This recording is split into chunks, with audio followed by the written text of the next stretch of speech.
Es una cosa que es muy duro para el corazón de quien lo tenga. 400 muertos, un ataque israelí otra vez en Gaza. Es increíble la humanidad transmitiendo este tipo de situaciones en vivo, lo que vive la gente, las dificultades. Solo hay que pensar. Estas son unas imágenes del periódico El País, increíble. O sea, cómo está viviendo la gente. Eso es desde Palestina. Son muy pocos los datos, poca la cobertura, obligados a trasladar 400 personas, miles de heridos.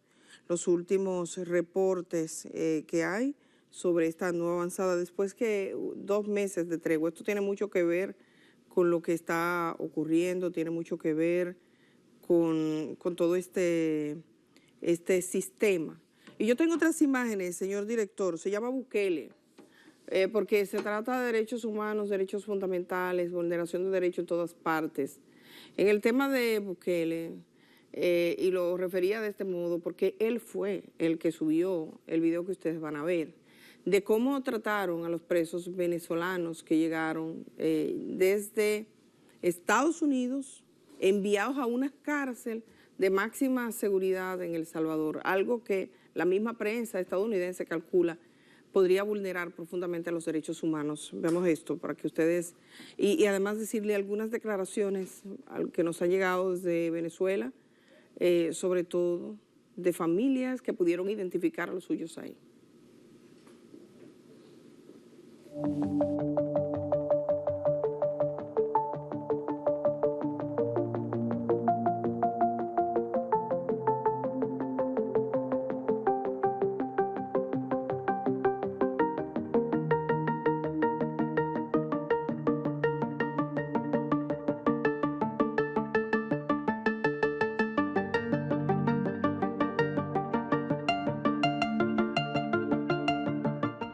Estas son las imágenes del traslado de los reclusos, muchos de ellos con tatuajes, que es una señal, el que tenga un tatuaje y sea venezolano, pues está en riesgo. Hay familias en Venezuela que han reaccionado diciendo que lo único, hay una señora que dice, mi hijo tenía tatuado el nombre de su abuela, el nombre de su madre y el nombre de su hermana, pero mi hijo no es un delincuente. Muchos han reconocido a algunos de los suyos llevados sin ningún tipo de derecho, sin pasar por mano de jueces y sin determinaciones. Esta es una nueva modalidad de vulneración de los derechos humanos a nivel mundial. O sea, lo hacen porque pueden. A pesar de que un juez había dado la orden de que esto no se produjera, la Casa Blanca no hizo caso y los que están ahí en ese entorno celebran en las redes sociales y hacen chistes con los derechos humanos de las personas.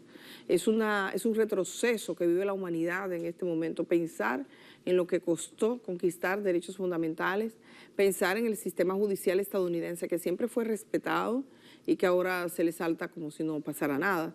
¿Qué quedará después de todo esto? Una sociedad más débil, que menos garantías de derechos de las personas. Hay quienes defienden esto sin pensar que cuando comienzan a violar los derechos de los demás, los suyos también se ponen en riesgo.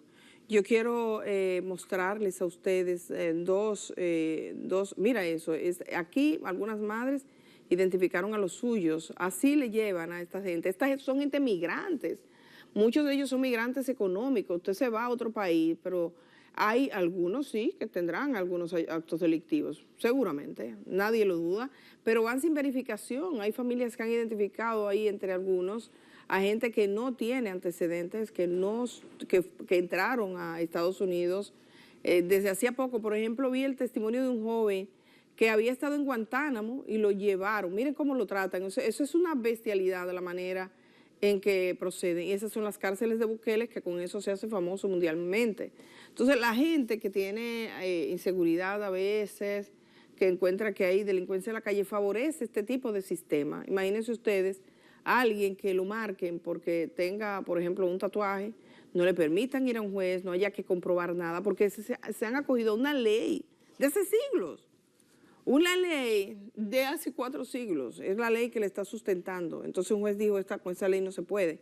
Yo quiero poner los 2 escritos que le he enviado y les invito a que vean, por ejemplo, la prensa estadounidense, el New York Times en su versión en español, recoge claramente los conflictos que hay ahí. También estaba mirando la BBC, que a esta hora está difundiendo las historias de varias personas. Comienza con la historia de una señora, una madre, que dice: he identificado a mi hijo y mi hijo no es un delincuente. Póngale en pantalla, señor director.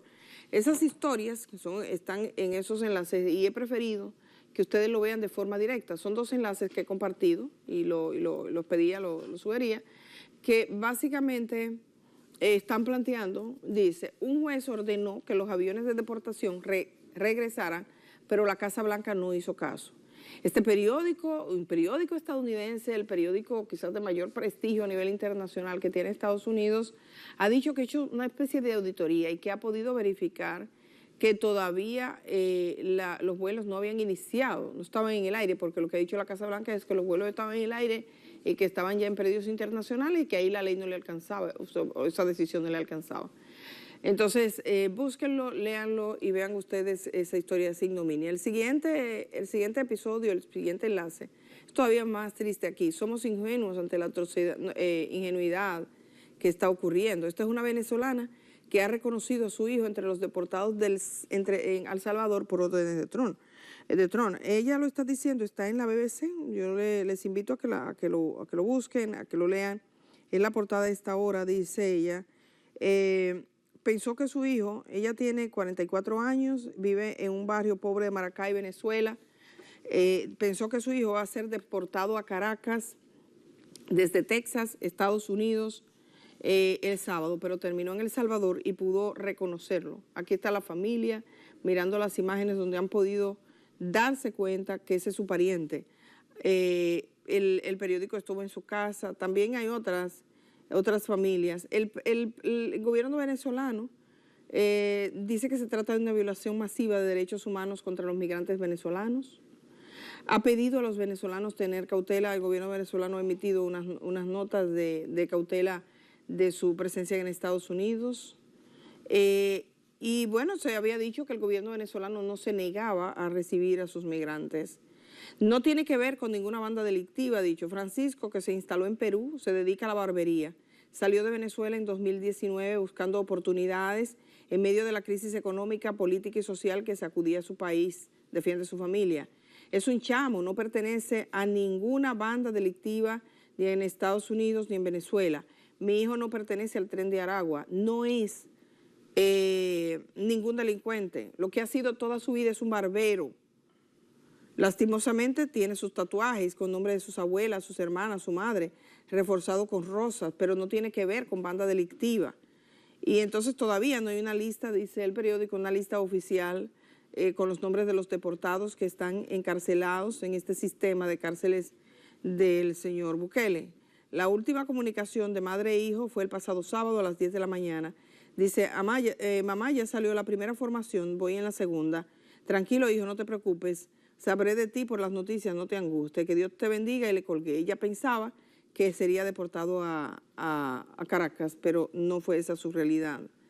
Entonces, hay varios casos. Estuve mirando algunas declaraciones de otras familias que hablaron con un periódico venezolano que han estado reconociendo a los suyos. Todavía la lista no está. Que ese ente que ellos están mostrando en qué tiempo se fue y no son parte de ningún Tren de Aragua, se están recogiendo así masivamente la gente. Y eso es estigmatizante cuando usted piensa que una población, porque de una procedencia, si tiene un tatuaje, todos los que tengan tatuaje son de esa banda. Sí que puede que los de la banda tengan tatuajes, pero no todo el que tenga tatuajes necesariamente es de la banda. Y eso pasa también sin ningún control de un juez, sin ningún tipo de garantía, aplicando leyes antiquísimas, y la gente tiene que saber que eso no puede ser y que ese es un estado en el cual se está fomentando la vulneración de derechos fundamentales de las gentes, que va a cobrar mucha tranquilidad para muchas familias, incluso aquellas que le hayan hecho creer que de esa forma puede estar más segura. Nos fuimos a la pausa, la verdad que es muy duro y muy triste. Regresamos de una vez.